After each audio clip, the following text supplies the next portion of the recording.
Hello and welcome to my topic summary about the Soviet invasion of Afghanistan in 1979. Now there are a number of reasons for the Soviet invasion, and to understand these we need to look at the Soviet Union's borders with Afghanistan and also Iran, and to understand that Afghanistan was strategically important to the Soviet Union for a number of reasons. One of these reasons was the fact that Afghanistan provided a buffer zone between the USSR and several other countries. It also gave the Soviet Union a geographical link to India and Pakistan, which were two rapidly growing nations at this time. And also the Soviet Union had many Muslim citizens and did not want Islamic fundamentalism to spread from Iran and to threaten its government.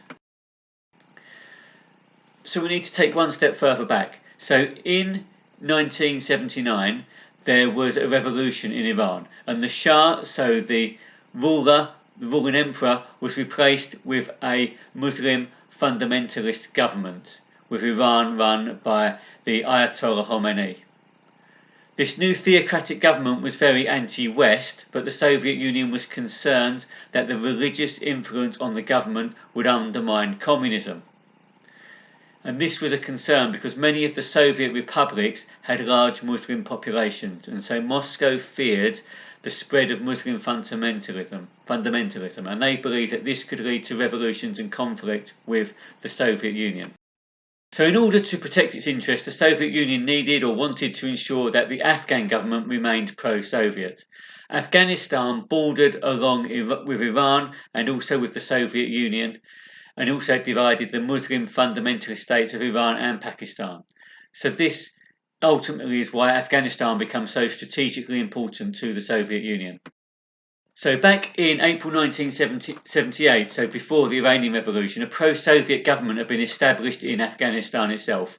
But this was overthrown by a man named Hafizullah Amin in a coup in 1979. This in turn led to a lot of political and social instability within Afghanistan, and this, coupled with the Iranian Revolution itself, worried Brezhnev's government in Moscow, partly because it seemed probable that Amin would turn to the USA for support. So this is when the Soviet invasion begins. On the 24th of December 1979, Soviet forces invade Afghanistan, initially claiming that they had been invited by Amin to support his government.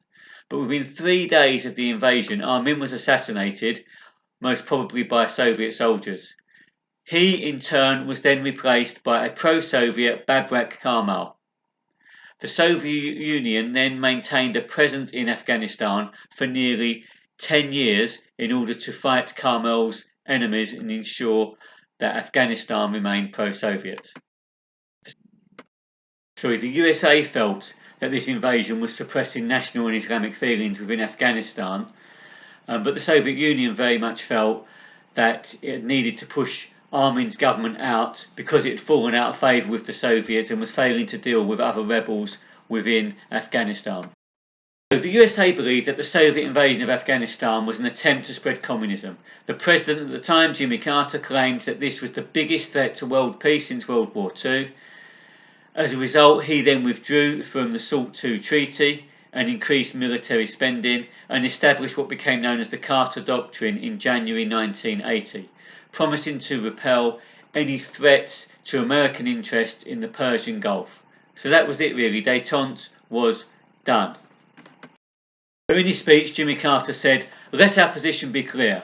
An attempt by any outside force to gain control of the Persian Gulf region will be regarded as an assault on the vital interests of the United States of America, and such an assault will be repelled by any means necessary, including military force."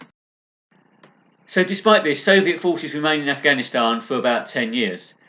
But within Afghanistan there were Muslim guerrilla fighters who were fighting against the government firstly of Amin and then later of Babrak Karmal, and therefore they fought against the Soviets. And during this period the USA supplied these Muslim guerrilla fighters, who were known as the Mujahideen, with weapons and billions of dollars. There were a number of impacts of this invasion, not least in America itself, where in the 1980 presidential election the challenger to Jimmy Carter, Ronald Reagan, ridiculed Carter for his administration's failures and promised to make America great again. And on the back of this, he won a landslide victory in the presidential election. In protest at the invasion, the USA led a boycott of the 1980 Olympic Games in Moscow, and over 60 countries joined them. In return, at the 1984 Games in Los Angeles, the USSR boycotted this along with the 15 other communist countries.